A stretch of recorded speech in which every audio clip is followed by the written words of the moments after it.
It's the end of another business week, and as usual, we come your way again with an exciting edition of BizTech on Ghana Web TV, where we chronicle trending business headlines as well as an engaging interview with an entrepreneur. My name is Desmond Frimpong. Let's settle for the details. Now, Ghanaian moms can heave a sigh of relief because it's a go-to platform where they can share the experiences, journeys, and challenges with motherhood. I'm talking about the Talkative Mom app, which has all the resources to help build the mother and child relationship. My colleague Mauli Ahlomega has the full story.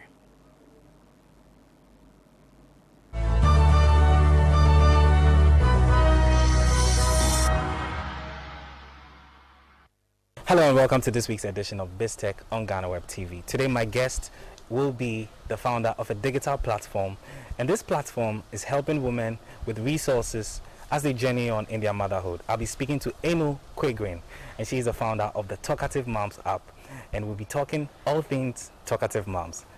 Don't go anywhere, stay tuned.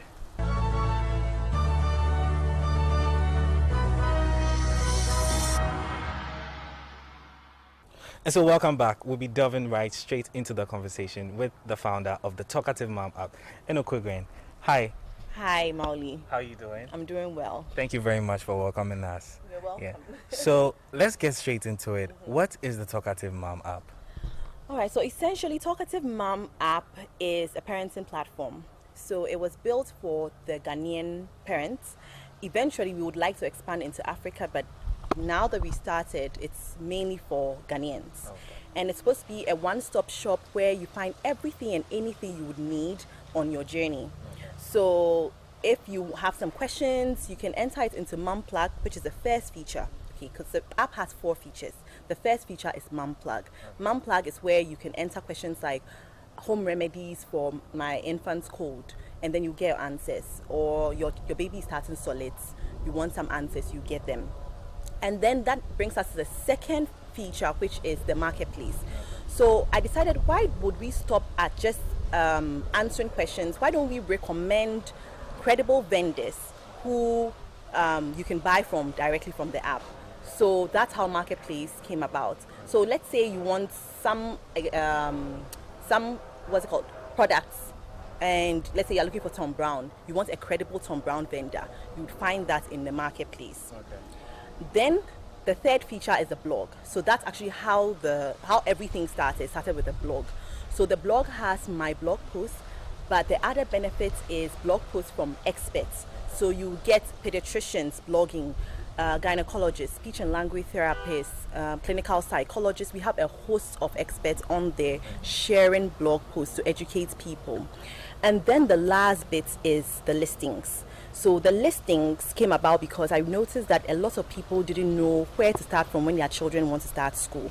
Okay. So I said, okay, let me list all the good schools that I know, with their fees, with information on them, the location, and you can click on it directly from the app and it will take you there. You can also call directly from the app. Restaurants, hospitals, pediatricians, all of them are in listings. So it's just a one-stop shop where you can find everything you need. Yeah. Speaking of one-stop shop, was there a specific inspiration? Because you started from a blog all back in 2017. Yes. Was there something very specific that inspired you to develop this? Yeah. So I noticed that every woman that gets pregnant in Ghana, at least most women, they download a pregnancy tracker or an app that will guide them throughout their journey. And there was none like that in Ghana, which was incredible. It's been so long, we're in 2020, and we still had no parenting app in Ghana. And since this was already something I was in, and I love to share information and resources, I decided, why don't we evolve into an app where you can get everything you need? Because I felt that the blog was limiting. All I was doing was sharing information. Why don't we take it to the next step by having people find resources that they need and calling from the app, finding the location on the app. These are things that mothers used to send to me. And another thing was that back to the questions I was getting, I was getting a lot of DMs like, oh, where did you buy this from? Or, where did you get that from? And I said, why don't we put everything on this app so that I don't have to do the manual work of always answering the questions. You just get all your answers there, and that way I can scale. Okay. So that's really how it started. Yeah. Okay. So now let's get right into the app. Was the app developed in Ghana by yourself, or you had a team of people that helped you to do this? So the app, fortunately for me, the app was developed by my husband. Wow. Yes. That's quite interesting. Yes. So he is like a tech guru. Let me praise him. Okay. So he's a tech guy. I told him about my idea, and he was like, "Are you sure anyone actually needs this?" And I had to show him figures. I had to show him how my platform on Instagram was growing. I had to show him the kind of questions I was getting. I realized there is a gap here, and I feel we can fill it. Okay. So if we don't do it, someone else will. So why don't we just start it, you know? And because I had sort of become like a trusted platform where people would get answers to their questions, I said, let me be the one to do this, and then hopefully we can grow from there as a country. So my husband decided, okay, I'll build it for you. He has a team actually, so it's actually a team of 3. Okay. Right now, funny enough, he's gotten too busy. Yeah, because he has a full-time job. Okay. So now it's the team. So we have a developer and a design guy who are currently working on an app. And one thing about apps is that you know that every time it's being updated. So we are working on the phase 2, which will be launching, I'm sure, in a few days actually. Yeah, so yeah, it's a Ghanaian-owned app. Did you do any survey before you went to him, and how did he take it initially that you want to develop such an app? Yeah, so my background is marketing, okay. And so for me, how I knew this could turn into a business was because already my blog, I had added another feature to it, which was a shop. Okay. So people were already buying from me, you know, the demand was there. And so I had to show him figures, and he would see the number of orders I was getting, and I said, why stop here? Why not collaborate with all the vendors that I know? And funny enough, the vendors on the app are people I know personally or I've worked with. Wow. So I decided, okay, I would show him the figures. Another thing I did was I do a lot of giveaways on my page.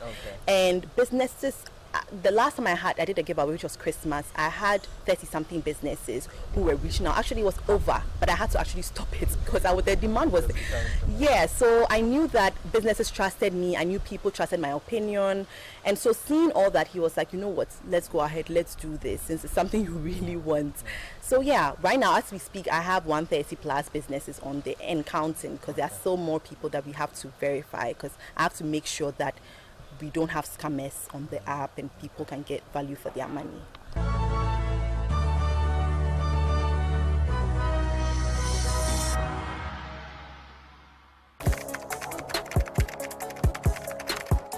We table issues relating to the arts and entertainment for a riveting discussion, of course, without fear nor favor. The question the presenter asked them was a dumb question.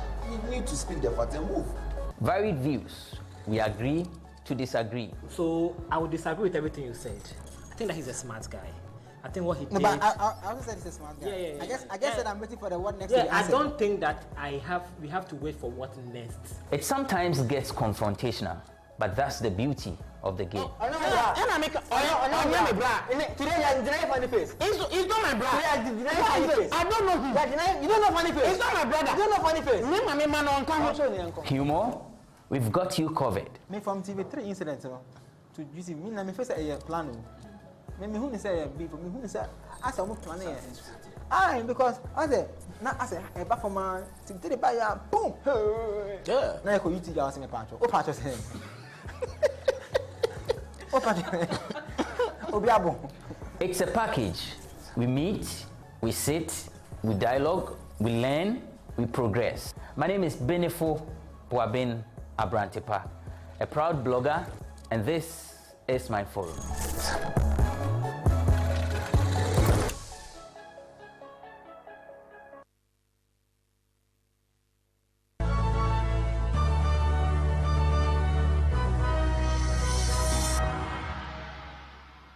Obviously, you have some challenges. What are some challenges that you've had so far since this app has been rolled out? Okay, so the thing about Ghanaians is that people want that personal touch. So going on a website or going on an app, buying, not being able to ask the questions they want before purchasing, they want to be able to make sure that they are talking to the person they are buying from. They can ask questions like, hey, this color, is this going to come exactly like the picture shown? Things like that, even if it's there.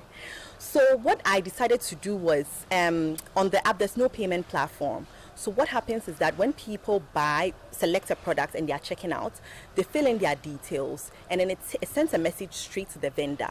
Now you are able to talk to the vendor before making payments, since that's what people want. And so, these were some of the things that I had to address on the app. And then, just getting people to download, because again, technology in Ghana, it's there, but we are still a little bit behind. And so, that was one of the things. But slowly but surely, it's growing. Yeah. So on the downloads, how many people have downloaded this app?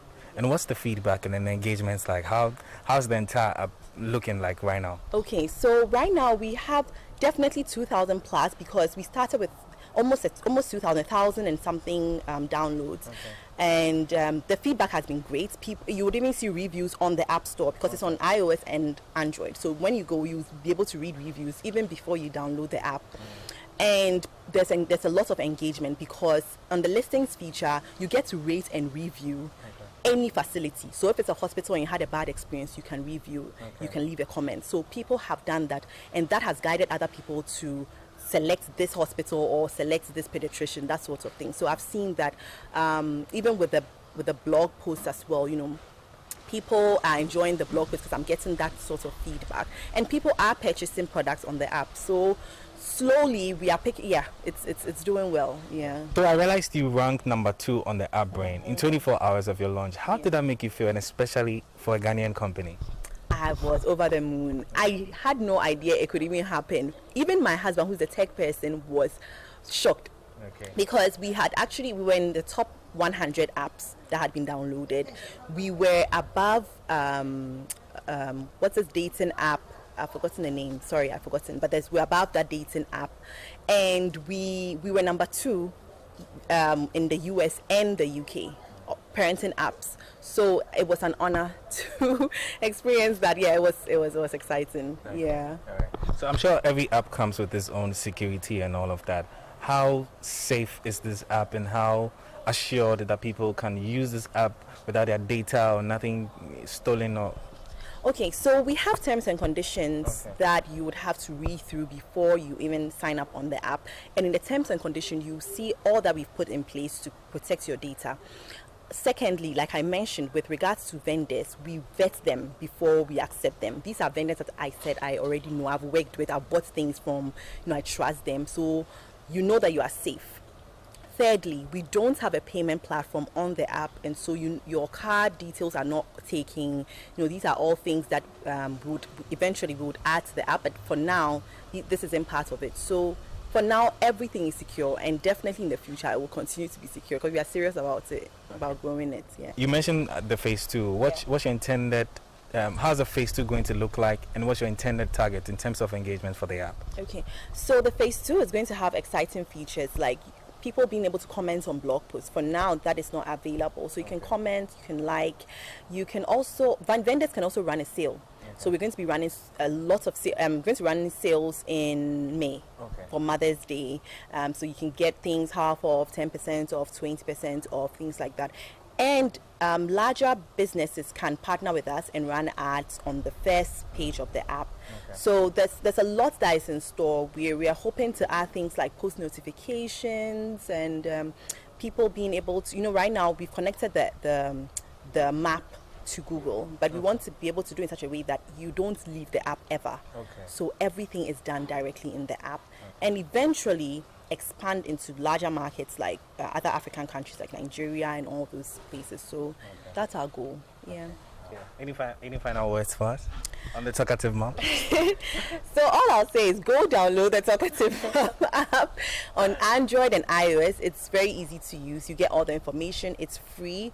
There's been nothing like this out there. You get expert advice, and basically your journey is going to be super easy. That's what I would have wanted back then, and so we decided to build something like that for the Ghanaian parents. And so parenting never got even more easier than this. So please go download. That's it. All right, so go and download the Talkative Mom app right there. I've been speaking to Eno Quigrin. She's the founder of the Talkative Mom app, and we've been talking all things that help women to journey on in their motherhood. My name is Malia Holimeka, and this is this week's edition of BizTech on Ghana Web TV.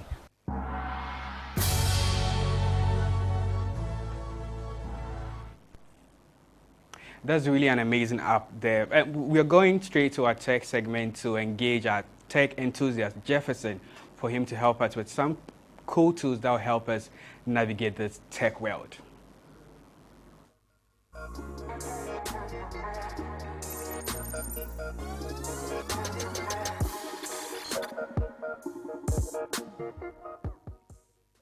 Hi, my name is Jefferson Seniaja from After Music. This week on TechBits, we're going to continue with our iPhone series. We continue with looking for simple things to do with our iPhone. Like I mentioned last week, we're always thinking about just making phone calls and sending messages. But there's quite a lot that the iPhone can offer that we haven't considered yet. This series is going to point out things that we haven't noticed yet and things that we can use it for. So let's get on to this episode. So we're back on an iPhone, and what I want us to learn today is how to take a screenshot. Now, normally when you're taking a screenshot on your devices, you just press your lock button and your volume up. But sometimes it can seem a bit difficult. An easier way is to tap the back. Now, you can easily do that from your settings. So we can just go straight to our settings. Okay, and we scroll all the way down to accessibility. And we scroll all the way down to touch. And in under touch, we scroll all the way down to back tap. Double or triple tap at the back of your iPhone to perform multiple actions. So at the back here, you can say double tap, and you can choose whichever option that you want. So you can say, okay, now I want to double tap to call for Siri, double tap to take a screenshot, double tap to even volume up and volume down. You can even double tap to shake, double tap to just mute. If you're in a meeting and you want to lock your phone on that, you can just go lock screen by double tapping, or just screenshot for what we are trying to achieve. So screenshot and double tap. So that's it. There's even a triple tap if you want to lock your screen. So it's a whole lot of options that you can do. That's settings, accessibility, touch, and back tap.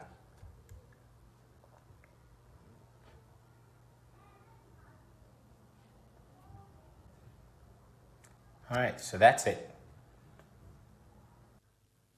So, I hope you found that useful.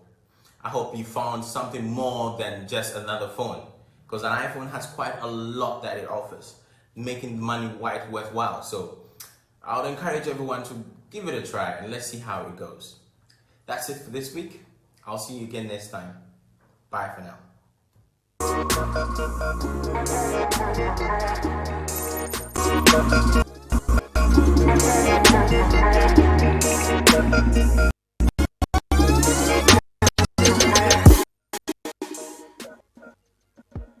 Now let's kickstart the trending business stories for the week. We start with the story of the GIPC, where the government of Ghana has assured that the $2.7 billion investment inflows reported by the Ghana Investment Promotion Center, the GIPC, for the year 2020 will be put to good use. Addressing the press in Accra, Minister of Information, Kojo Oponkroma, said the said amount will bolster the Ghanaian economy. The key thing that the GIPC is at this stage leading government to do is to ensure that all of these investments, in terms of their equity compositions and then their logistics compositions, are onboarded fully so that the jobs and opportunities associated with them can be fully realized by the Ghanaian people. So, for example, it's estimated that a total of 27,000 jobs expected to be generated from the 279 projects, with operations at full capacity. About 22,000 of those jobs are expected to be for Ghanaians, while about 1,064 of those jobs, that's just about 5%, expected to be taken up by expatriates or non-Ghanaians. And these investments were mostly coming from China, about 751 million, the UK, about 240 million, South Africa, about another 240 million, Australia, another 240 million, Netherlands 238 million US dollars thereabout. So what the GIPC is doing at this stage is to ensure that all of these investments are fully realized on the ground so that the jobs and opportunities associated with them are occasioned. And we think it's important that we update the Ghanaian public on all of them. Now let's move to some power stories because GRICO says Greater Accra alone consumes 25% of the total power generated in the country. This was made known to the media during a tour by the GRICO board, Jonathan Amwakoba, at the Pokwasi BPS. Addressing the media on that particular day, Mr. Amwakoba said Accra consumes most of the power generated in the country, hence the building of the Pokwasi BPS is a step in the right direction. There was the need to build this box supply point, and when the MEDA compact started, they were very generous to us and they decided to help us to build this box supply point, which is the fourth, but in actual fact, the fifth that we are building, to take some of the load from all the other box supply points, because Accra is going. The substations in Accra do not supply only Accra per se. They supply all the way to Akropong, all the way to Nsawam, to Weja, Kaswa, and the rest. So that is why we are having this, in order to take some of the load from the existing box supply points. So now Accra alone would have about 5 box supply points.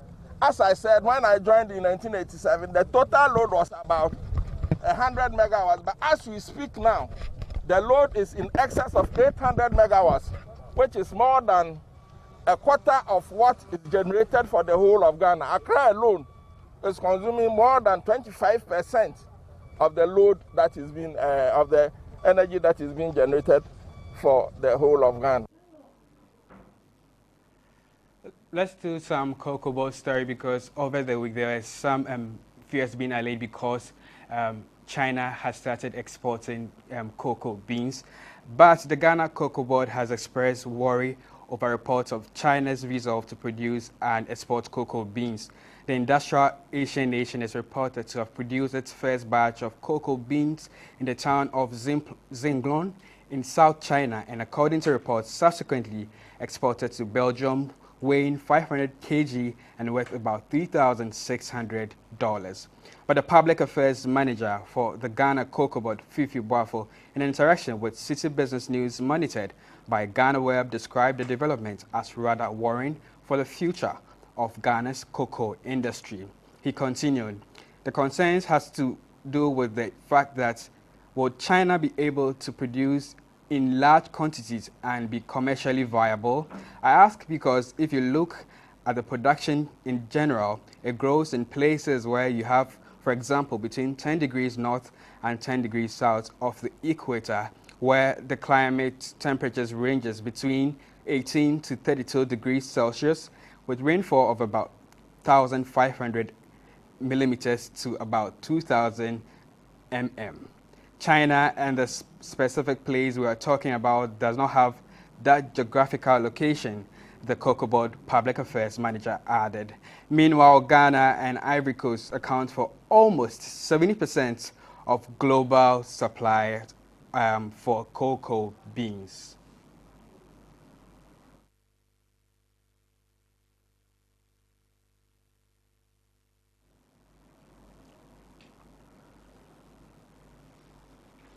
Now, let's do some Airtel Go story because government has finally acquired all the shares in Airtel Go for $1. That's according to the Communication and Digitalization Minister, Esla Owusu Ekufu. According to her, the current state of the company and the circumstances under which the shareholders decided to exit the market led to the acquisition of the company at the said amount. The move is to offer the government, the new shareholders, some financial space to reinvest into the company to bring it out of the challenges it is bedeviled with. In addition to this, government has renegotiated many of the loan facilities the company had entered into and been able to achieve a high level of debt forgiveness. To further better the balance sheet of the company, the former shareholders and government agreed to equally share a $100 million facility acquired for Standard Bank.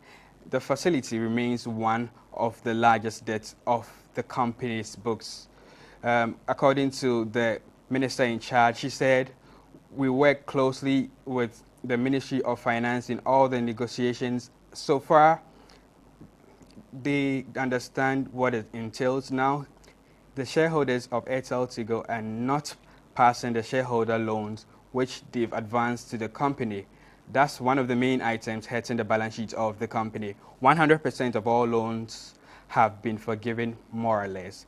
They are not seeking repayment of those loans." Those are the words of Esla Owusu.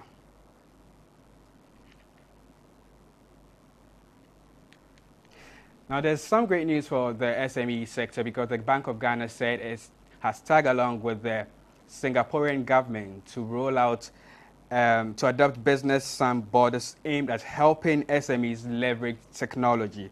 This was said by the first Deputy Governor of the Central Bank, Dr. Maxwell Opoku, whilst he was addressing the press at the launch of the 5th Ghana CEO Summit. According to the Deputy Governor, measures are being worked out to accelerate the digital transformation and oversee expansion of local SMEs. I must state that the bank is aware of the importance of businesses, particularly SMEs, in the Ghanaian economy, and is working with the Monetary Authority of Singapore on a business sans borders project to enable SMEs in Ghana leverage digital technology to improve on their businesses as well as give them access to explore global market opportunities.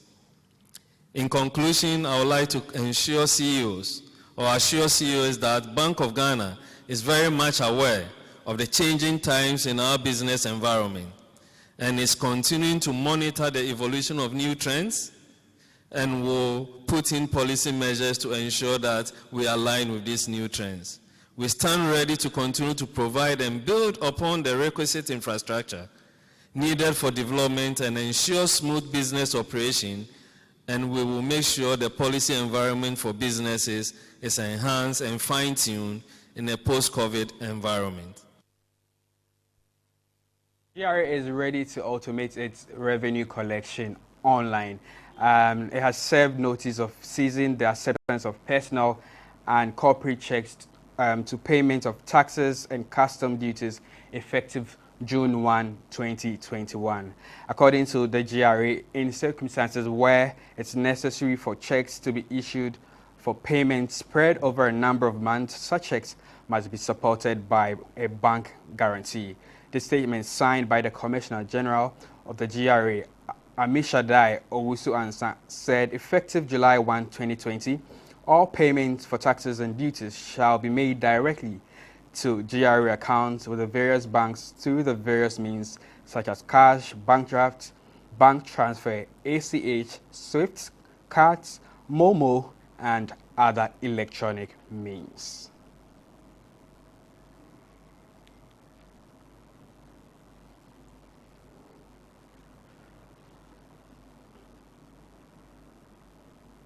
So a very final story. Well, despite coronavirus surging on, there's quite an impressive news for Ghana in terms of growth of the economy. The Ghanaian economy expanded slightly by 0.4% in the year 2021. The economy contracted in the second and third quarters of 2020 by 3.2% and 1.1% respectively, following an expansion of 4.9% in the first quarter due to the ramifications of the COVID-19 pandemic. According to the provisional results figures, the agri sector drove the annual GDP with a growth rate of 7.4%, while the service sector recorded a positive growth of 1.5%. Industry contracted at a rate of 3.6%. For the agri for the agriculture sector, the fishing sub-sector recorded the highest year-on-year growth rate of 14.4%, while the forestry and logging sub-sectors recorded the lowest with a contraction of 9.2%. The information and communications sub-sector recorded the highest year-on-year GDP growth rate of 22.5% in the service sector, while the hotel and restaurant activities subsector recorded the lowest with a concentration of 34.8%. With regards to the industry, the electricity subsector recorded the highest year-on-year annual GDP growth rate of 7.9% for 2020, whilst the mining and quarrying subsector recorded the lowest with a contraction of 11.0%.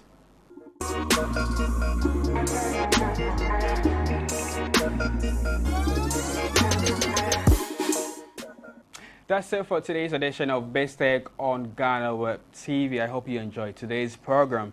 But for more news, head on to www.ghanaweb.com. You can also get interactive with us on social media, being Facebook, Instagram, and on Twitter. Our handle is The Ghana Web. Do not forget to subscribe to our YouTube channel, The Ghana Web TV. Thank you so much for watching. My name is Desmond Frimpong. Thank you so much for watching.